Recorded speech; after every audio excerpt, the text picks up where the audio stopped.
Hello, everyone, and welcome to another episode of The Healing Home. I'm your host, Michelle, and today I am very, very, very excited. I'm typically excited for all my episodes of The Healing Home, but this one in particular has got me super jazzed because we're going to be talking about urine therapy with Megan Macdonald. And this has been a recent subject that I have come across. I've known about it for years, but I've come across it in a personal level by applying it just over the past almost 3 months. And it has just really tipped the scales for me as one of the most healing things that I have done for myself and that I have seen in the world, how this can really be beneficial for a lot of people. So, Megan is a holistic health guide, a Reiki practitioner, yogi, and a Dalian facilitator. She has over a decade of personal experience with the ancient practice of Shivambu / urine therapy and helps others to discover its infinite health benefits and how to incorporate it into their lives. Megan offers courses, one-on-one yoga, sound, and Dalian sessions, and more through her business Expansion Healing. And she is located over at in Canada on Prince Edward Island. Now, I found Megan through Kate Stillman, who, while I was basically conducting research on urine therapy, and after listening to Megan's story and her experiences with urine therapy and having recently incorporated this into my life, I knew that I wanted to invite her into the healing home. So I am super honored to have her. So without further ado, please help me in welcoming Megan to the stream. Hey, Megan. Hi. How are you? Good. Yeah. Thank you so much for the invite and the enthusiasm. That is my favorite part of this practice. It brings out the enthusiasm. Yeah, it really does. It's, oh my goodness, the vitality that I feel just from doing it in this short period of time has really also been a game changer. And so that I think is also behind some of the enthusiasm with it, because I've just felt more of a zest for life in all these different ways. And so we'll get into it throughout the hour where we speak on this, because I'm sure you have definitely personal experience with that same thing. But before we get into anything deeper, I want to give you the chance to introduce yourself. Obviously, I introduced you, but I want you to be able to have the floor to do that. And if there's anything you want to start us off with, dealing with urine therapy, and maybe let's just start how you came across it and when you started it in your own life. This recently someone asked me, and I jokingly said, well, I very naively went to a yoga teacher training in Vancouver, so just north from where you are, back in 2013. And I say naively because I'd been doing yoga for 13 years at that point, and I've been doing different practices, and I was all into like, what can I do to make myself feel better, self-healing things, taking care of my own health. And when you sign up for a bigger thing, when you agree to work with a teacher on anything that involves the spiritual, like physical, mental, emotional, and spiritual levels, you're initiating change in your life. And you don't realize where the change is going to be or where it's going to go. You think, I'm going to learn more about yoga. Turns out I signed up with a teacher who had been doing urine therapy for 30 years, and I didn't know that.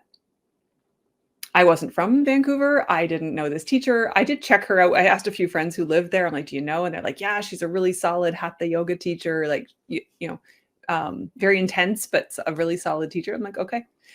And then a few weeks into the program, some of the people who were from Vancouver said, while we were chatting over lunch or something, did you know that our teacher drinks her urine? And some of the other people knew, and I didn't, but I was like, okay, I don't know what this is. I don't think I had ever heard of it, like that I remember anyway. It was really, I think, the first time I'd come across it. And someone asked a question during the classes of her and said, I forget what they asked, but she said, I don't teach that in the 200-hour level. I teach it in the 300s. Like if you come back for more training, I do a whole day on it, but I can't do that. We don't have time here to go into it in depth.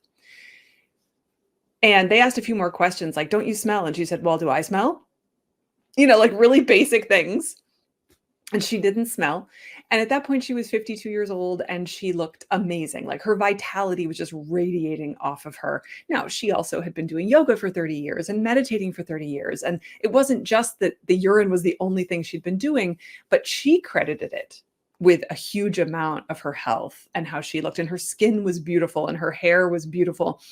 And she said, if you want to try it, take a few drops for the next 3 days. Every time you go to the bathroom, take a few drops, catch them on your fingers, and just rub it into the back of one hand, and just one hand, and try not to use soap after to wash it off, because you want the urine to stay in. You can rinse your hands with water, but just try to let it stay in every time you remember when you go to the bathroom. And so I thought, okay, I have really dry skin. I could do that. And I did it for 3 days. And it was so obvious at the end of 3 days how different my hands looked, how different the skin was, how happy the skin on my left hand was, and how the skin on my right hand was still dry.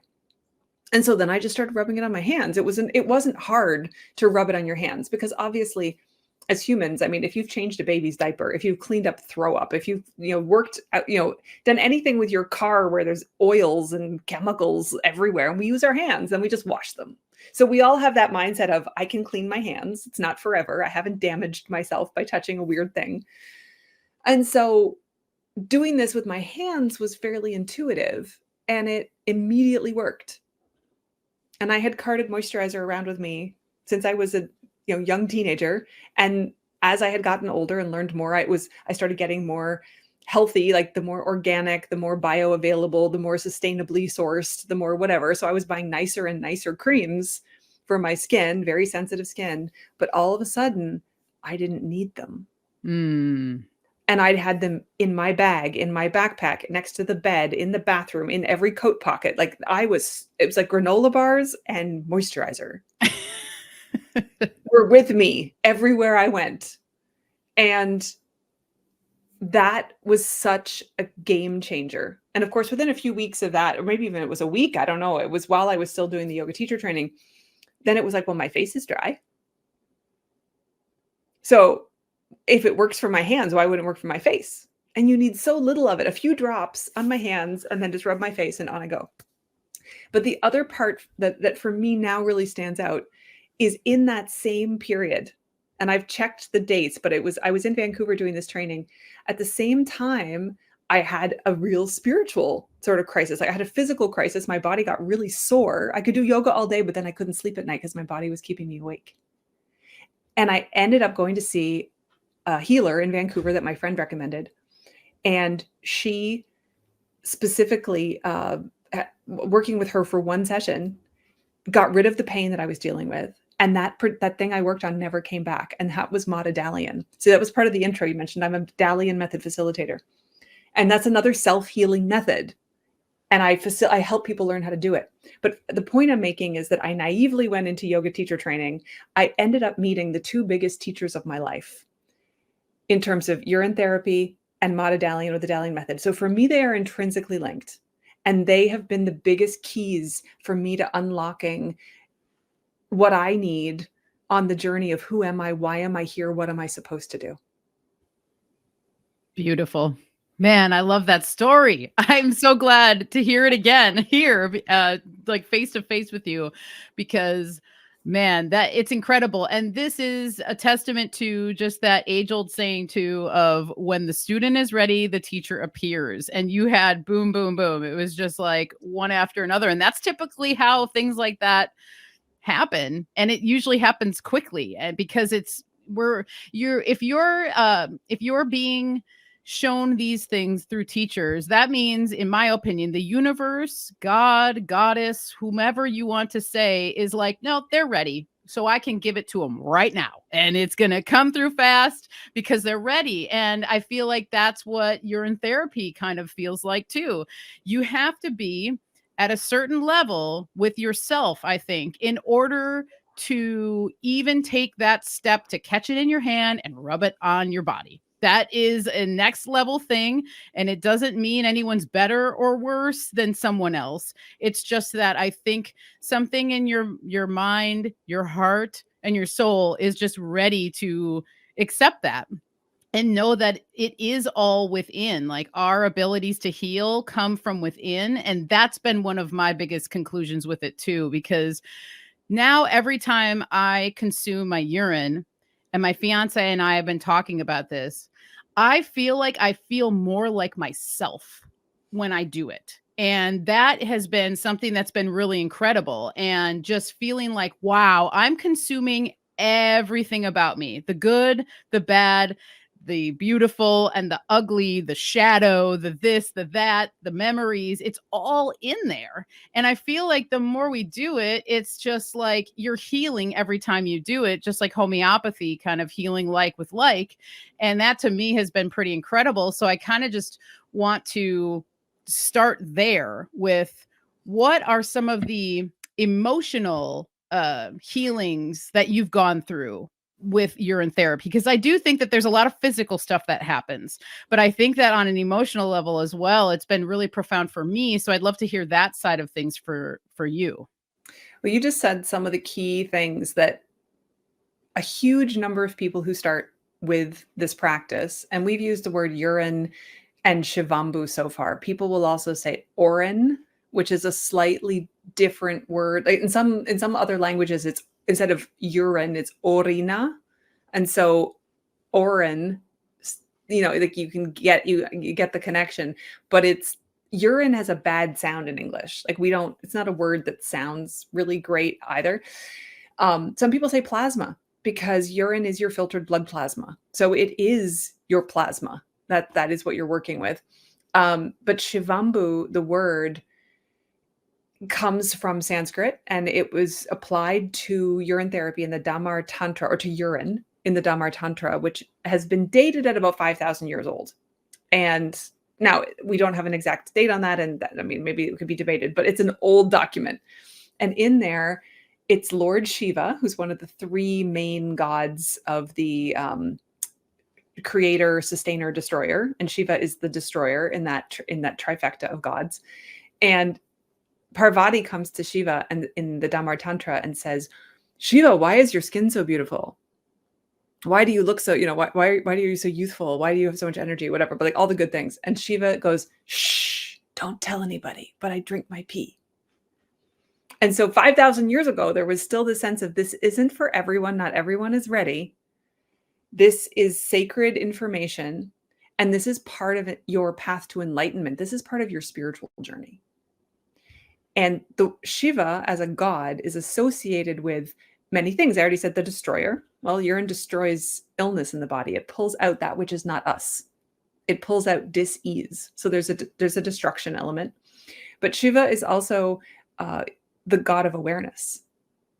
And so when you put a word, the name of God, with Ambu, and Ambu is water, in this case, waters of the body. So cerebral spinal fluid is another water in the body, another Ambu sort of substance. If you have Shiva and Ambu, you have water of God. You have holy water, divine water, but then we add water of awareness. So there's layers. And when you get into these old, these beautiful older languages that are much more poetic and philosophical than English is, a word can be translated in many ways. There's not just one interpretation. So layer on all those things. And they were saying that urine was holy, divine, life-giving, awareness-bringing water of consciousness is another way to think of it. That's a huge thing to put on what people go, yuck, dirty, waste, toxic, disgusting. And if we just look at the difference in how they were conceptualizing it and what they were calling it, and there's nothing else that anyone's ever been able to tell me from Ayurvedic medicine, which comes after. So Shivambu is known as the mother of Ayurvedic medicine. But all the things that come afterwards, nothing else has the name of God on it. In the body, only urine has the name of God on it. So when you said, one of the first things you said, emotional, you said, I feel better in myself. I feel more myself. That's one of the first, so many people report they feel calmer. They're less anxious. There's less worry. They have a general sense of being more solid in themselves, of being more themselves. And part of this goes into a discussion of what it does to our nervous system. It calms the nervous system. And one of the, there's very scientific ways we could talk about that. But again, going back to Ayurveda, there's this thing called svasta, which is health. One way to translate it. and Svastia. I'm going to say these things wrong. I know a very little bit about Ayurveda, but I've been around people who know a lot about it, and so I love the discussion of it. But there's this sense of being seated in the self, and that, if we think about that as a concept, where are you rooted in yourself or seated in yourself? And when you're drinking urine, and for people who are listening, they're like, "Why is this working?" We haven't even gotten to that yet, but when you're putting urine in your body as medicine, you are putting more of you back in you. So I'll back it up one step. Your blood goes through your body. Then your blood gets filtered by your kidneys. Your kidneys filter out mostly water, and the water content in your blood is the plasma content. If you spin blood really quickly to break it into its constituent parts, you get red blood cells and you get this yellow liquid. And that's the blood plasma. So when your kidneys filter your blood, they keep the red blood cells, and what comes out is your filtered blood plasma. So whatever the state of your urine, it was just in your blood. If what was just in your blood is not something you consider dirty, toxic, and wasteful or dangerous to you. And so when we're talking, why would drinking urine be okay? It was just in your blood. It wasn't in your intestine on the way out the other side. And your blood carries your life force. It carries your prana, to go back to your chi, depending on what you want to call it. There's a huge amount of life force energy in your blood. And now it's available in this liquid that your body is bringing out for you to use. So when you put that back in, you are putting your life force back inside of you. So there's more of you in you. Why do you feel more seated in the self? Why do you feel more expansively yourself? Because there's more of you in you. And your body knows exactly what to do with it. Yes, and it loves it. You can feel it, like, when you're consuming it. It's like that, when you were really thirsty and you hadn't had any water for a long time, and you get that first sip of water, and it's just like, "Oh my god, the relief." That's how I felt when the first time I consumed it orally. It was like my body was, like, awoken, my ears were popping, everything. It was just like, boom, boom, boom, And so, I mean, I love where you're going with this, and, we talked a little bit backstage with water medicine and your connection to water medicine.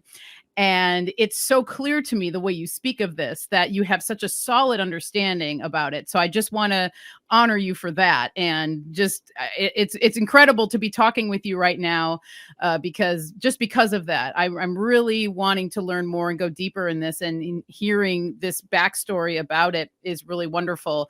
But your weave with water, if you want to just talk about that a little bit, and being an islander, and how now it's kind of coming full circle for you. Obviously, you've been studying and practicing this for over a decade, but let's talk a little bit about just water and that importance of it. And that water holds intelligence, it holds intention. We are electrical beings, in my opinion, and from everything that I can observe, that is what's going on. And so these kind of electrical charges that are held in water, and your weave with the water medicine. Let's just go into that a little bit.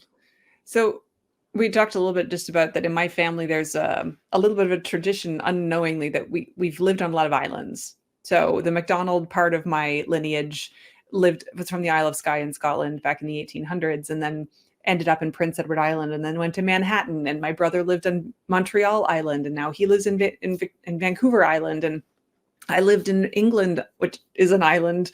And then I ended up also living back on Prince Edward Island. And even when I've been in big cities, I've managed to live in places where I'm surrounded by water inside a city.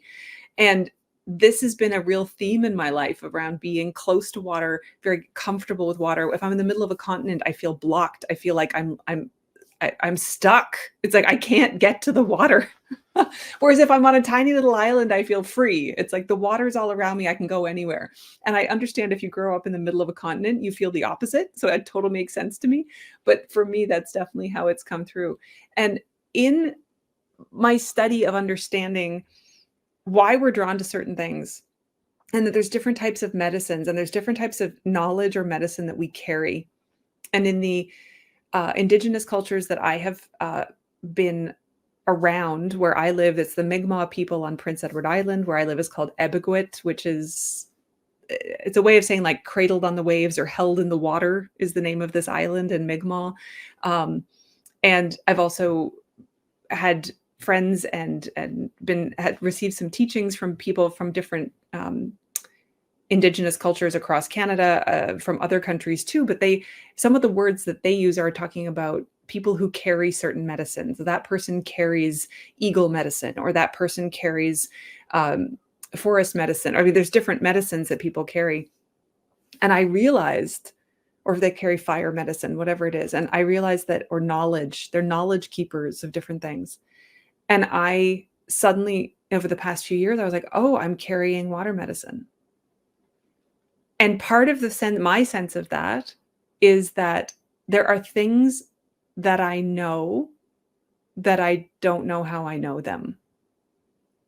And it has come through this deep practice of it. And if I look back at my life, it was always this theme of water. And it was always something I was very comfortable with and I was drawn to. But it took until this point in my life, after doing like a decade of study and personal practice with my own water from my body, because we talk about a WC as a water closet, right? Where's the toilet or water closet? We talk about the waters. People say, oh, I feel it in my waters. It's an older saying, but it's in literature. It's still in movies. We still hear it occasionally. I can feel it in my waters instead of I can feel it in my bones. Different ways of working with the elements within the body. And so I realized it's like, oh, this is a medicine. This is a set of knowledge that I carry and that wants to be spoken about, that it's my job. I have to teach about this. I have to talk about this. I can't stop myself from talking about it. And water, all the different metaphors, being in flow, letting things, flow outward. The first person who gave me any sort of a spiritual name, and I hadn't even asked her one, but the one they gave me, actually, the translation of it was the river returning to its source. Wow. So even there, it was like the water. It's all about this water going back. So that's been a piece of my own understanding. But the other part of what you were talking about, the water medicine, but there was another piece that you were alluding to, and now I don't remember what that was. Oh, the electrical like charges and the holding of intention and stuff like that. Right. Absolutely. Dr. Emoto, who has passed now, but he wrote a lot about messages in water and how water, you can put an intention into it and then you freeze the water and you can look at the crystalline structures in the water that has been exposed to the word love on a bottle of water, or exposed to the word war, and that war, in the intention and the word war on water, will produce very dysfunctional looking crystals, whereas the word love or peace or joy or any of those things will produce these beautiful, symmetrical, sacred geometry looking crystals. So water picks up emotion, frequency, intention, and we are water. We are made up of so much water. And the water in our bodies is structured. It has a polarity. So you're saying electrical charge, and that's this polarity. So there's negative ions and there's positive ions, and the water in our body needs to be negatively charged in order to continue to be life-giving to us. And the more positively charged we are, the more we end toward illness, disease, dysfunction of cells, and all the things that we're told to do: be outside, walk with bare feet on the ground, grounding, being in sunlight, getting rained on, being in the elements, walking by salt water, swimming in water, forest bathing, all the things that are like, these are the healthy things to do. They recharge us with negative ions. They recharge our electrical charge within our body. Well, it turns out that the water in our cells is also if it's negatively charged, it can give the charge into the body. And that's part of how it works. And we need this negative charge. And the things that give negative charge they end up changing the composition. So someone who's really not well, it could be that their urine is positively charged. It could be acidic. However, when urine leaves the body, even if it's positively charged and acidic, within a few hours, it starts to change and go the other way. all on its own. It's intelligent. That is Wow. part of what is mind-blowing about it, but this is part of what we see. And so if you take it and you gather it and just in the bathroom, pee into a jar. One of the people who's worked with me for about 3 years now, she's a scientist, and I love it because that's not my background. I love to get into things and learn about the science of it, but she automatically goes and gets all the stuff so that she can test things. That is her way of being in the world. So she came back to me and she said, I gathered it and I pH strip tested it, and it was acidic, so I left it. I didn't want to drink it. She came back 3-4 hours later, tested it again, and it had already gone alkaline. This whole idea that the urine can go alkaline was really backed up through these tests, and so part of what happens is it goes by a power of 10. So like if something is acidic at 5 and it goes to 6, that is like to the power of 10. It's not a 1. It's a huge jump. So, and hers went from something like 5 to 7 in a matter of hours, which is a really big jump in alkalinity. And then the other thing that we find is that this negative ion charge, which can be measured by an ORP meter, which is oxidation reduction potential. And so the more negative the charge, the more electrons it has, the more electricity it gives back into the body. Like electrical charge. Think of a battery with a negative and a positive. So the potential to give electricity to into the body. And as you said, we're electrical. We need everything in our body needs electricity to work. And so taking somebody's fresh urine, you might measure it, and maybe it's -10, maybe it's -20, maybe it's +10, whatever, but it's a little bit. Even 1 month old aged has been shown in someone who does urine therapy, but still in other people, it still does its thing. It was like -300 as a negative ion charge to give a sort of a sense to people. Some fruit juices have been measured at being -100, -200, because juices are very alkaline as well.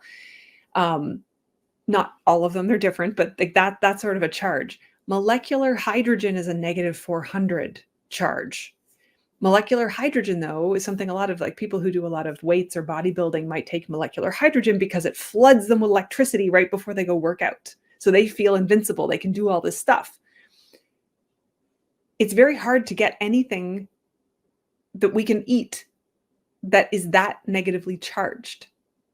And so you can take molecular hydrogen, but all it is molecular hydrogen. It's only hydrogen. There's nothing else in there. You can drink fruit juices, which are really good. However, if you evolve or age urine, you end up with something which is close to how negatively charged molecular hydrogen is, but it was made by you.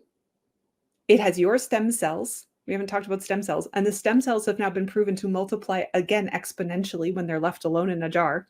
So you're getting your own stem cell therapy. Plus, urine has over 3,000 known chemicals, metabolites, call them what you will, but our body produces them endogenously. We create this within the body, and we're talking antibodies, hormones, minerals, copper, zinc, vitamin B12, like all the things that you buy on the supplement shelf, you're creating in your body yourself, made by you, synthesized by you, for you, in a bioavailable form for you. And if it also has a negative ion charge, which is going to flood you with electricity, then your urine can be delivering to you this hologram of who you are, this blueprint of your DNA, the stem cells to fix whatever is going on with you, the homeopathic information to fight whatever needs to be, fought within your system to pull out things that are not helping you. And it's giving you the electrical charge of the hydrogen. Hydrogen's a one-trick pony. The urine does all those things, plus you made it and it's free. Like, like honestly, it's just like it continues to stack up with the benefits here. It's just incredible. That's a wonderful rundown. And I mean, if that's not enough for somebody to just put a few drops on their hand. I mean, I kind of don't know what else would you'd have to do in order to get someone to kind of, transfer over. But like we're saying, it's not for everybody, and it's okay. But so here's the other question. I'm interested. How did you get over everybody has an ick factor or a what or a like, isn't that dirty or dangerous or something because we've been socially conditioned? So here's the thing though, in the womb, every single baby, first of all, the mother's blood plasma goes in. We need plasma in the womb, in the amniotic fluid. Then the baby starts peeing, fetus at that point, around 8 weeks, 8, 9, 10 weeks, somewhere in there, the fetus starts to pee. We don't even have a face that looks like a face yet, but we already have a bladder and a urethra and we're peeing. And that pee goes in our nose and our eyes. It forms our sinuses. It helps grow all the tissues of our body because it's full of our stem cells. We swim in our own urine for about 7 months. If urine were dangerous, problematic, toxic, or at all difficult for the growth of a human baby, it would not be in the amniotic fluid. It would be a huge design flaw and none of us would make it out alive. Yep. Wonderful point. And this was one of the other things that I heard you speak of. And it was just another thing that added onto the list, these benefits, because you're totally right that our bodies, in my opinion, are built to heal. They are built to heal. So you're exactly right. If that wasn't supposed to happen at our most fragile point of our lives, maybe you could put it up there with death, birth and death being our most fragile time. There is no way that it would be happening. And so that's been another validator for me. And so I absolutely love that fact, and I'm glad you shared it. And, to answer the question of how I got over my ick factor, I guess for me, I'm kind of a mad scientist, a mad alchemist, a mad herbal alchemist in a lot of ways. So over the years, have gotten less squeamish with, bodily functions and all of these things like that.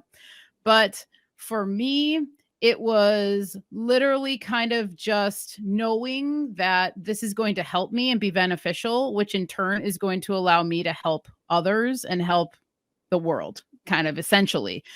Because I'm a firm believer that if we're in our right mind, the right state, we're doing what we're meant to be doing. We're literally helping the world without like even having to shout from the rooftops. It's like you're doing that work by, making sure you're okay.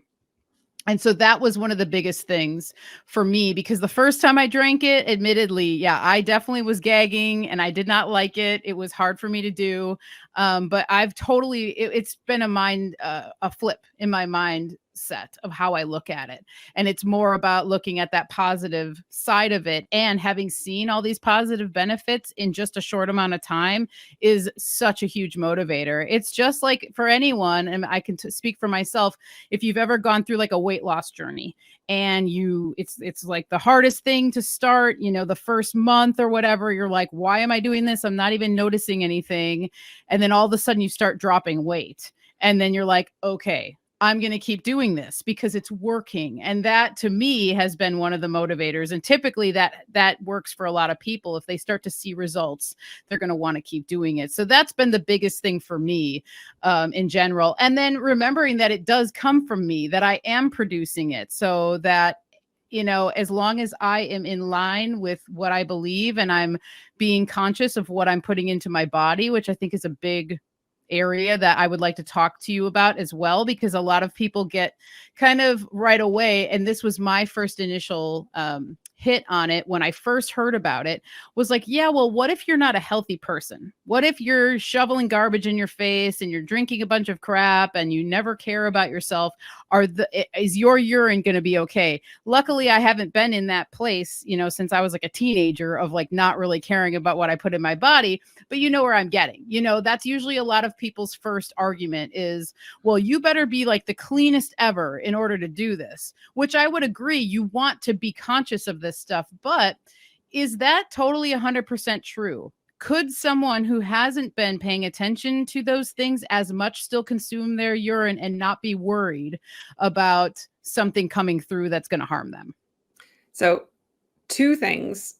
I just want to touch on, if you were to list out like the things that you've seen in your own system in the last 2 months that are positives. What are they? How could you? Yeah. Yeah. Definitely. First off is the nervous system improvement. So that was by far the first and most noticeable. Less anxious, more calm, feeling more centered, and more patient. And in my lifetime, I have had to work really hard with all of those areas. Okay. I had, grew up in kind of more of a scarcity mindset, went through my early 20s in a scarcity mindset, and really have had to hone in on that and not project things. When you're thinking of the future, you're prone to anxiety, as a lot of people know. So I've really worked on that hard. So when I noticed that was huge for me. And my fiance really picked up on it. There was like a situation that arose, and typically I would go to more of like a scarcity, anger, like thought pattern with it. And he just looked at me. He goes, "You know what? I really appreciate how you're dealing with this." And I was like, "Wow, thank you." I said, "And you know what? Now that you mention it, I've just in general felt more calm and patient and balanced." And he's like, "I noticed it too." And so just that in and of itself, I mean, I was sold. I'm like, "All right, baby, give me another glass." Cause I like, that's awesome, because that has been one of my biggest hurdles. And I'll say too, I had goosebumps the whole time you were telling that story. oh, good. Yeah, that's how I feel when I'm like even retelling it or I think about it, because it's just like, wow, it's been phenomenal. And a hormonal balance, I would say. My menstruation, I'm only 40 years old. I'm definitely still menstruating, all of that. And I typically have very balanced periods. Nothing ever really floors me too much or anything, but just feeling less exhausted when my period comes on, only having very slight cramps like for the first few hours of the onset of my menstruation, and then it's kind of like off to the races. I feel very great, and I don't have like the fatigue that I typically had. So those are the two top things right off the bat that I noticed that were just like, wow, this is incredible. Okay, so yeah, just to give people like in a few months what somebody can notice. And so the that the larger pieces of what come in, I want to come back to the hormonal and not forget. So I just wrote that one down. Um, and I've got like 6 different things in my head again. So you had the question that you had asked before I asked you about that was, Health. remind me. Like, food, if somebody's Oh, really right, not right. paying There we attention. go. Okay, I have to make these notes before I ask other questions. So here's part of what happens. Um, you started drinking it. The first time you said you didn't like the taste, you had to kind of gag. You're like, I'm gonna give it a try, but this is kind of weird and I don't know if I like it. Oh, how many days did it take before it tasted different? Not many. I would say maybe like 2 or 3. Okay. And there So yeah, yeah. so how do you understand that now?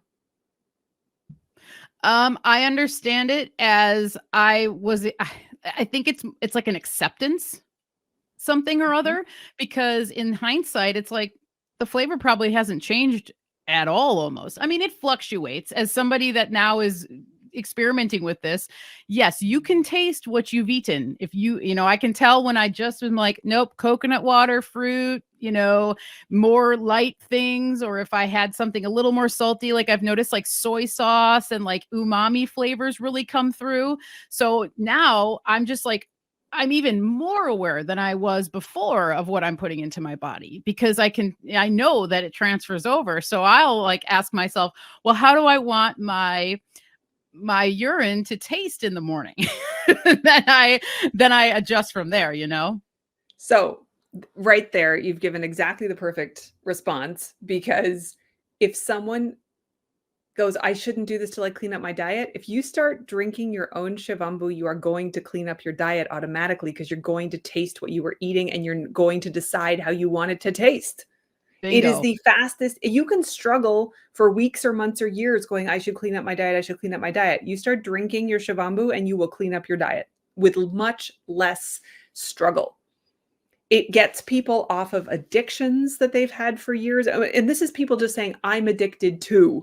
It could be chocolate chip cookies. It could be French fries. It could be, it doesn't have to be, it's not that it's the thing that you're addicted to, but whatever it is, alcohol, smoking, for some people, they've wanted to cut down on cannabis, for example. In Canada, it's legal, but they want to cut down on it, and they struggle to cut down on it. They start drinking the Shivambu, and all of a sudden, it goes down by half of whatever they're doing, or they stop eating, drinking alcohol almost completely because they don't like the taste the next day. And what becomes more important is the taste of you. You become more important than the taste of all the things that are not you. I love that. That's beautiful. Well, and as an herbalist, here's a question I have for you. The power of the plants on this planet to help us, right? And it's not just about take the plant and put its essence into a pill or something, and then that's a lever. Like if you take plant A, you're going to get result B, because the plants have consciousness, and there is a wider communication that goes on between the plant world and the earth and us, and they have souls and they have personalities, and there's this whole bigger understanding of if we take in dandelion, it has bitterness, but it also has a yellow flower. It has all these different aspects to it. What do we need? What is it going to give to us? How is our body going to be nurtured by this plant? And all of that is incredibly beautiful, and I love how it works, and I love having plants be part of my system. And the difference between taking even the most beautiful plant that our body loves having in it and taking Shivambu is that anything that is not of us, the body has to take it in, analyze it, integrate it, synthesize it, and then be able to use whatever it is the way the body wants to distribute and use it. We take Shivambu in, and the body goes, I know what this is. I just made it. I don't need to analyze it, synthesize it, work it around. I know what this is. I can direct it exactly where I want it to go right away. So in terms of the amount of energy we have to expend to digest the thing, it's very light on our system. It demands very little from us. Yeah, I 100% agree. And I got to say, so my show comes out every Tuesday. And so last week, my fiance Mario and I, we did a show, and we titled it Urine Therapy, Does It Work? And what we did was we just it was just him and I, and we just talked about, hey, we're new to this. We're going to talk about our experience and go from there. And we're just going to kind of like introduce this topic. And then I shouted out our show like, hey, come back next week because we're going to talk more and all this stuff. And so anyway, one of the things that I talked about was with herbalism, just like you're saying, it's beautiful. I love it. I've built my business around it. I've built my life around it. I would never dissuade someone from incorporating plants into their life. None of that, right? But what I talked about in our episode was what I'm starting to think, though, is that we don't need all of that stuff. We literally might just need the urine. And what I've come to really love about plants is that, and I love it, by the way, I just have to say, calling it Shivambu as opposed to urine really does resonate. I just have to get, I'm really, I always get self-conscious about pronunciation. So that's one of my hurdles. So I think the Shivambu is going to help me with that actually. But anyway, I really enjoy that. So I was talking about that. And I think too, as I was saying, one of the things I've really come to love and notice about and work with plants on the level of is their energetics. And so I'm like now thinking, what if it's that the plants really want us to just come and sit by them? That's your medicine. Like that can be your medicine. You don't always have to consume it. Flower essences and all these things, very, very potent and powerful and gentle, just like the Shivambu therapy. And so for me, now I'm just starting to think about all of this stuff of I'm never going to abandon the plants, but I really I think incorporating them in these ways, like more slowly or more gently and not relying on them so much, is like another way you can look at it, is that the abundance that we're producing can be met with the abundance that the plants produce somehow on an energetic level, even, and so that's kind of where my mind has been going recently. And yeah, I don't know. I mean, I don't know what you think about that in terms of, needing herbs or not needing them. But I think that altogether we need each other just for this thing to flow. Yes. But And so yeah, taking it back to that question of should somebody say, oh, I shouldn't do this until I clean up my diet? It's like sometimes, first of all, as soon as you start drinking it, it gets better. Like within yes, days, it gets better. It changes. The quality of your blood plasma gets better when you put blood plasma back in. So the feedback loop is essential. But also, some people are in a depleted state, and they could be depleted by stress, by things that have happened in their life, by traumas, by situations, by emotional baggage, by the society they grew up in. There's so many things that could have depleted them. And again, it's not their fault. This is not that, but if they're in a depleted state, plants can be one of the most nurturing things to help them build back up. And sometimes we have to build back up before we introduce even something as wonderful and healing as Shivambu. And I'll give this example. There's a interview that I did recently with Dalian, and she did some PhD research. It's not done. People always go, where is it? I'm like, it's not published yet. But I had introduced her to urine therapy. She was a naturopath that I worked with. And then she started doing it and she went, oh yeah, this is amazing. And she changed her PhD topic, and you can listen to the interview. But one of the things that I'm bringing this up for is that she had picked a bunch of people who were healthy and had never, like healthy on paper, and had never done Shivambu before. And one of the people who was part of her study had had cancer a number of years before. And although they were like, I'm fine now. And on a level, they were fine. But when they started doing Shivambu, the Shivambu went hunting, which is what my teacher, Shakti Mai, always said. I think I forgot to say her actual name at the beginning. Her name is Shakti Mai. And I'm very grateful to her for teaching this and continuing to teach us. And she's still teaching it today, but she doesn't live in Vancouver anymore. She's in Israel. And Shakti said urine goes hunting. And we don't get to choose what it goes to find. whoa. And so this person who had cancer, the urine went hunting. And Darlene had to say, I need to take you out of the study because the results, like, not that the woman should stop doing Shivambu, but that what was happening, it was clearly a detox that was going on. What it was it an emotional detox, a physical detox, a mental detox? I don't know.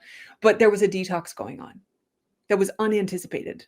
And that the other people who had never done Shivambu either, but had also not had cancer or cancer treatments, they weren't having anything that Darlene could associate to a specific, sort of thing. And so this is part of the thing that happens when we start with Shivambu. We just don't know where it's going to go. But it doesn't have to do necessarily with, are we healthy? Do we think we're healthy enough to do it? We just don't know what's going to happen. Yeah. Wow. That's great. Wow. I did listen to that interview with Darlene, and I'll put it in the description notes because it's really great. Because you guys focus on like liver inflammation and how the Shivambu can reduce that. But wow, I love that looking at it as a hunter, and that you don't know where it's going to go. That gave me chills. Sharing that story. Wow. Oh my goodness. Cause like, was she slowly maybe starting to go back into, was cancer stuff like showing up, or it was just like a hardcore detox that happened? It was just a hardcore detox. And that's the thing, like, what was it?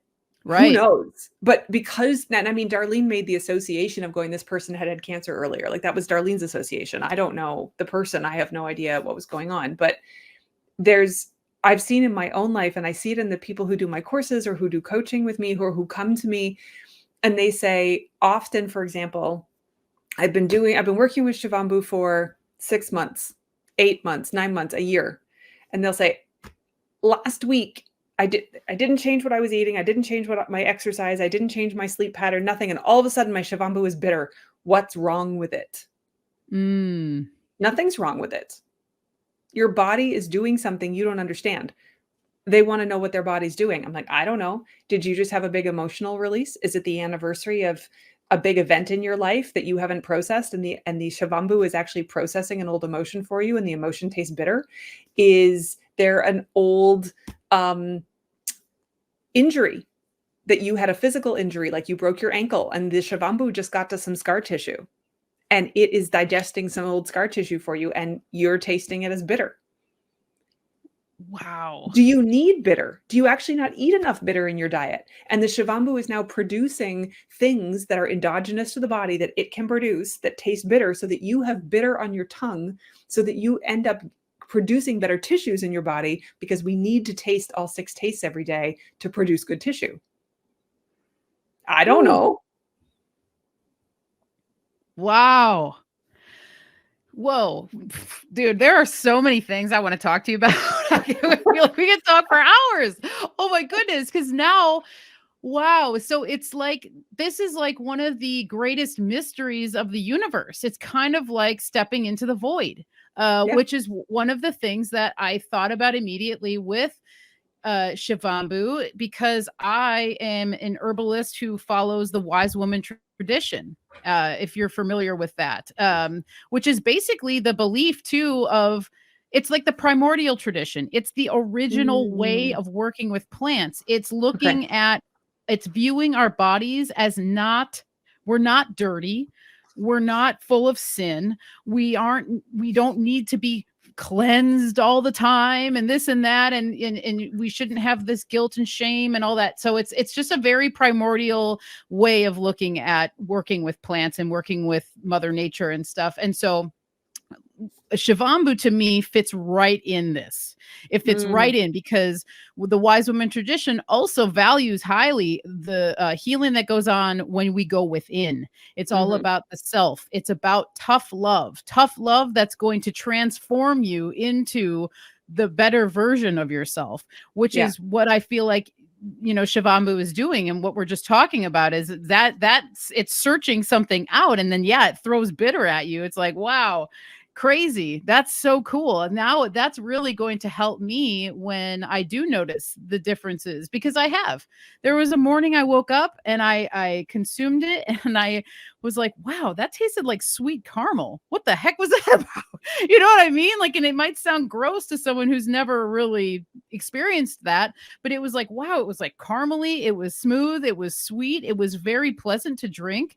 So it's like, well, what was that? I don't know. But, you know, the next day it didn't taste like that, you know? And so anyway, this is so cool because there's so many directions to go towards. But one of the things I wrote down that I wanted to highlight, and this is a thought that I had, and I'd love to get your perspective on it. So breatharians. I think the way you could be a breatharian is through Shivambu therapy. And people have done it. Okay. Yeah. Yeah. It made sense because I did a fast. I did a 24-hour fast last week. And I love fasting. I think it's great. And I only did 24 hours, and I was like, whatever, I'm just going to do 24, do a little reset. And I looped my urine during the fast, and it was the easiest fast I've ever done. I didn't think about food like pretty much once. I didn't have hunger pains. I didn't have any of that. It was just like water as well, like water and Shivambu? Water and Shivambu. That's all I had. I also had comfrey infusion. So I had some comfrey infusion, water, and Shivambu, and that was it.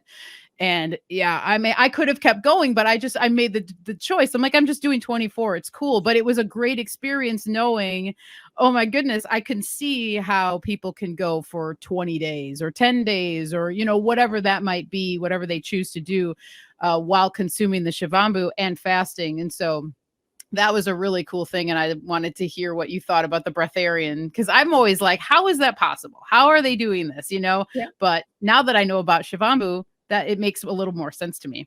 It's high level nutrition. It is the best hydration you're ever going to get, because you have this polarized structured water that you're putting back in that you created. So it floods your cells with hydration in a way that nothing else does.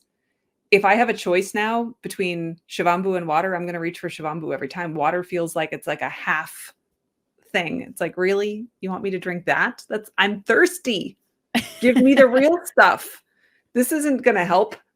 And that sounds ridiculous. And it took me, it didn't happen right away for me. It took a while. And I'll throw this out there too. I did nothing but fresh because we talked about evolved. And I use the word evolved because aging is something that means that it's deteriorating, and evolving is something that means it's getting better. It's going somewhere. And so it evolves. It doesn't decay. But I did nothing but fresh for 5 years.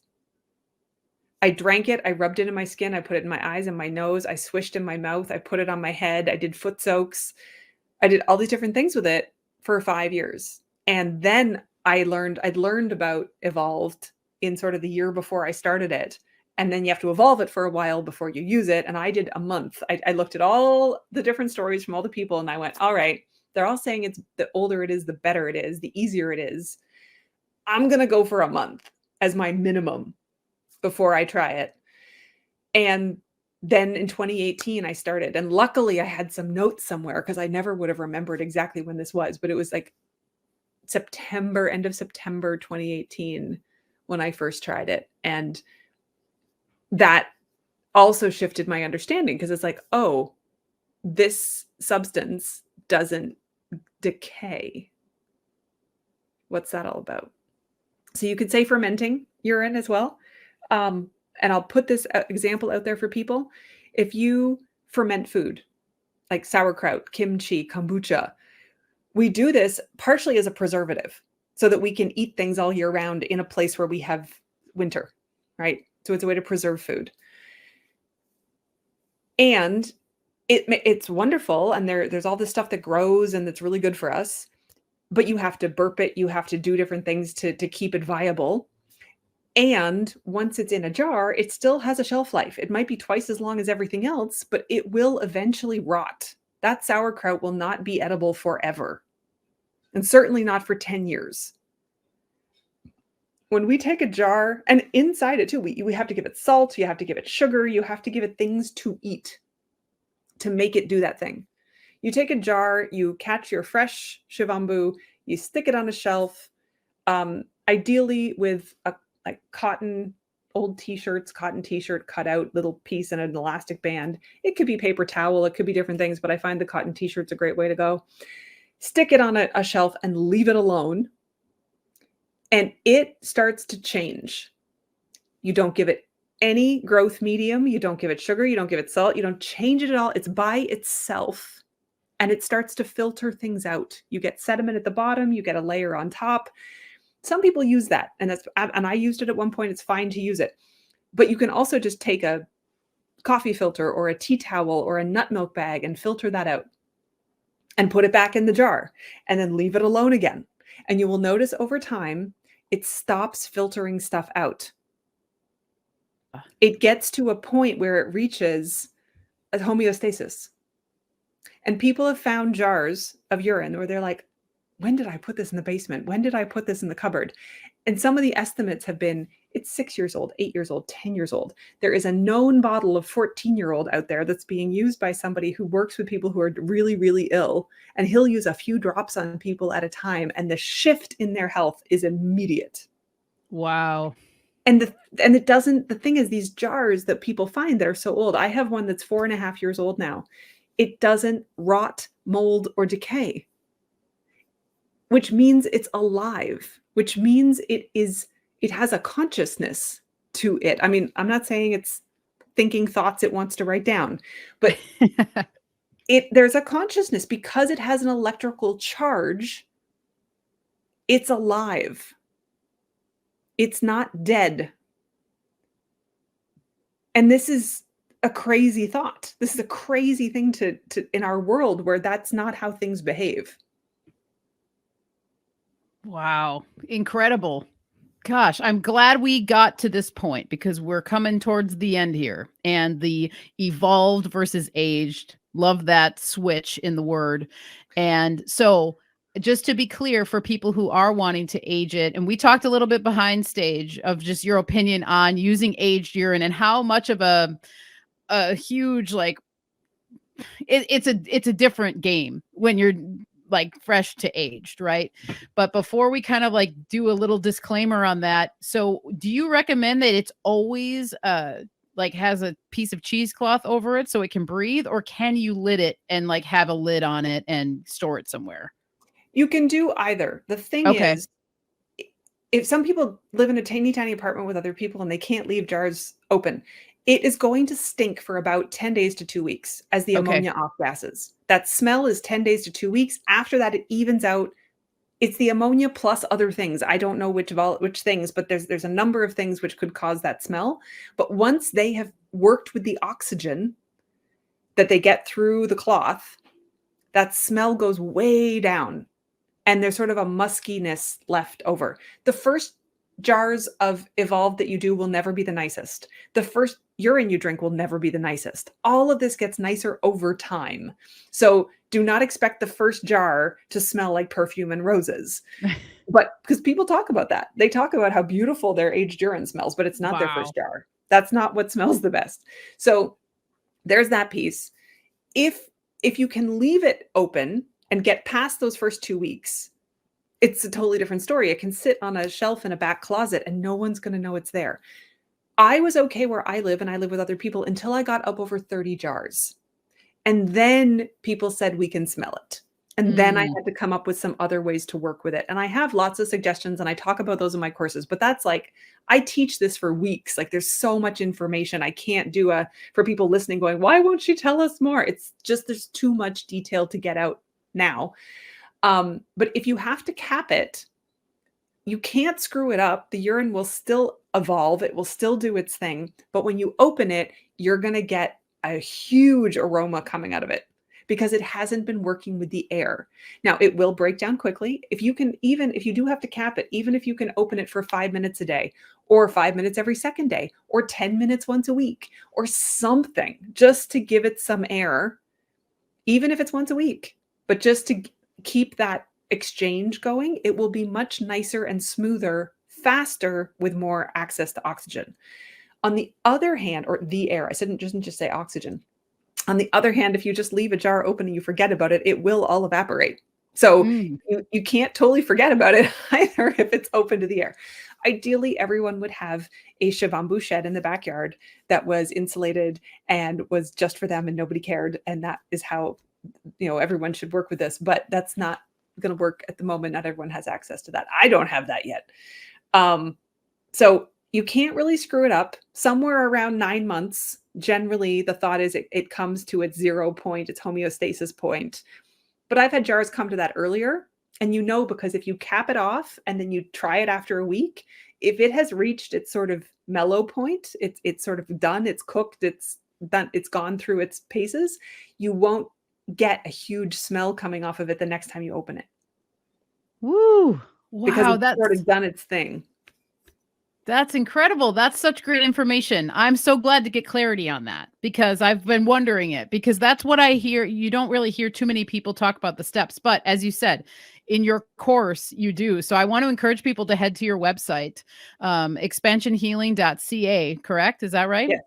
Yeah. Yeah. So, and you have courses there, and that sounds incredible because, yeah, there is so much. Just like I was saying, there's so many things I'd love to continue talking to you about. But, I want to respect your time at the hour mark. And I want to thank you again for sharing everything you did. And I'm just going to throw it out there, but I'd love to have you back on at some point to Absolutely.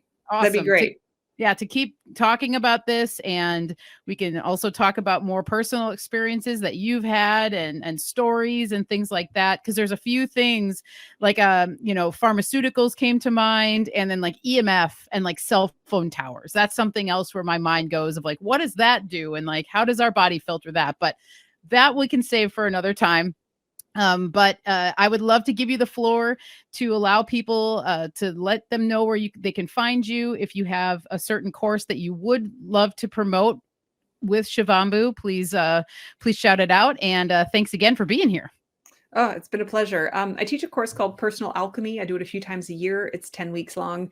That's about the length of time I find I need to talk people through some of the basics of it. And then once people have worked with me, I have a Telegram community where they can stay in the discussion so that as people practice, then they get it. They can keep, because anybody's doing different things at different times. It allows people to stay in contact, to be with like-minded people who don't find it strange to talk about this. Because that's one of the biggest things. Once you start doing it, you realize who you can talk to and who you can't. And you need to have that contact to feel normal. It's a big brain shift. It's a big societal taboo to get involved with this. But once you do, as you said, you just feel so free with it. I will just throw out the general thing that I say about all Shivambu, fresh or evolved: go slowly. Watch it. You can do one drop on your hand. You can do one drop under your tongue of fresh or aged. But take it slowly and let your body tell you when it wants more. There's nothing, it is not inherently dangerous, but I've had people have really big healing crises unexpectedly that they weren't ready for. And they're all okay and everything turned out okay. But sometimes they've been sick with a really bad, like, mucus coming out of their head for 3 months. And that's uncomfortable. So I'll just put it out there. This is the hunting aspect of, like, it's an incredible medicine. It's incredibly exciting. I've been doing it every single day for 11 years, and it has changed my life. It's opened me up. It's calmed me down. My skin is better. My digestion is better. I self-source. I rarely need any sort of extra intervention when I'm sick. I feel incredibly empowered. I'm more confident. Like, all the things. I could go on about the benefits that I've seen and what people tell me too about how I've changed. And there's no rush. This is a lifetime medicine. This is a relationship that you build over the rest of your life. You don't need to do it all tomorrow. Thank you, Megan. That seriously, like, brings slight misty eye tears. Just thinking about it as a lifetime medicine, because that's what it really feels like. And wow, gosh, I am so honored to have had you here. This is so incredible, because this is it's like a missing link, I think, for a lot of things. And so I really appreciate your time and you sharing and being so open. And you're right, it's a paradigm shift and a half, man. I mean, it was a nail biter to even just put out our first episode about it. And now I'm just like, you know what? This is too awesome and too much of a revolutionary healing tool to not speak about it. So thank you again. You're welcome. Thank you so much. Yes. Have a wonderful rest of your day, and we'll talk again soon. Bye. Alrighty, everybody. Thank you so much for being here with us. Make sure you check out all the links below for Megan's work so you can find out more about her and all of her offerings. She is a wealth of information when it comes to urine therapy. She has a lot of experience with it, and she is continuing her research, just as I plan to do as well, on myself, and then share those results with all of you, because this is probably one of the most profound healing tools that I've come across in a long time. And knowing that we are producing this on a daily basis, multiple times a day, and it is our own medicine, it is pretty incredible. So for all things Healing Home, head to michelleshealinghome.com. And as always, thank you to all the patrons out there. You guys help us keep the wheels turning over here at the Healing Home. Patreon.com/The Healing Home. For anyone who'd like to become a patron and show some support in a different way, you can do that over there.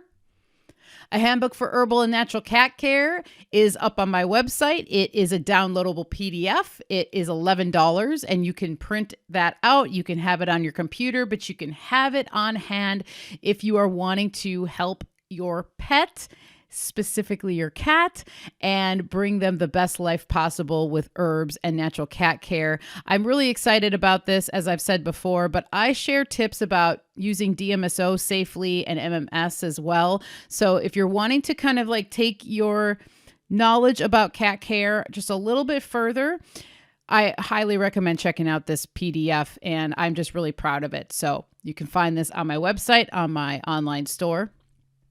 You can also sign up for my newsletter under the newsletter tab. So just click on that tab. You can sign up, and then you can also check out past issues if you would like to do that as well. Current full moon offering is number 44, my elderberry syrup and my comfrey, pine, and nettle shampoo bar, of which I have 2 each of these left. So I have 2 bottles of syrup left and I have 2 bars of shampoo. So if you're wanting to get your hands on these offerings, I highly suggest heading to my website and doing so before they are all gone. And up on the screen is my current menu. I have 1 bar of calendula salt soap left for anyone who's interested in that. And I highly recommend just checking out all the rest of my wares over there on my store if you are interested. You can also always ask me about custom orders. You know, if you're looking to have an event or a party and you would like to have a batch of maybe soap or shampoo, or maybe you would like to have a batch of, an herbal oil or something like that, reach out to me and we can talk. You can do that by emailing me or just contacting me through my website. But my email is michelleshealinghome@gmail.com. Next full moon offering newsletter comes out on May 23rd. So that is coming up pretty quick. I've been working on this upcoming offering for the past couple months, and I am super excited to launch it. I've been experimenting with it on myself, and I'm really happy with the results so far. So I cannot wait to share what I'm cooking up over here with you guys at the end of May for the next full moon offering. My next week's show is going to be with Amanda Furby of the Herb Shop. Now, Amanda Furby was one of the people that I met when I first began studying herbalism, because she was basically my internship mentor. I did an internship at the Herb Shop in Portland, Oregon, and Amanda Furby was the manager at that time of the shop. And so her and I got to know each other pretty well. She is still running the Herb Shop, which is now called the Herb Shop Pharmacy over in Portland, Oregon. So her and I have not talked for a while, but I'm going to bring her onto the Healing Home, and we're going to talk about what it's like being a woman business owner of an herb shop as in Portland, Oregon. And we're just going to talk about all of her work that she's doing, any new projects that are going on in the herb shop. And I'm really excited. So come and hang out with me and Amanda on May 21st at 4 p.m. Pacific Standard Time. As always, for all things Mario, symbolicstudies.com. You can head to his website, find out what he's got cooking.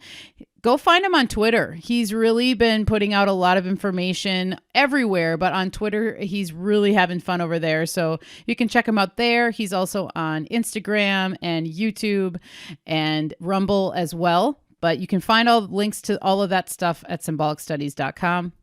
You can also head over to patreon.com/symbolicstudies if you'd like to follow him there to get more exclusive content, which is coming down the pipeline. And with all of that said, I will bid you all adieu and say thank you again for another great episode here at the Healing Home. I look forward to the next one, and take care out there.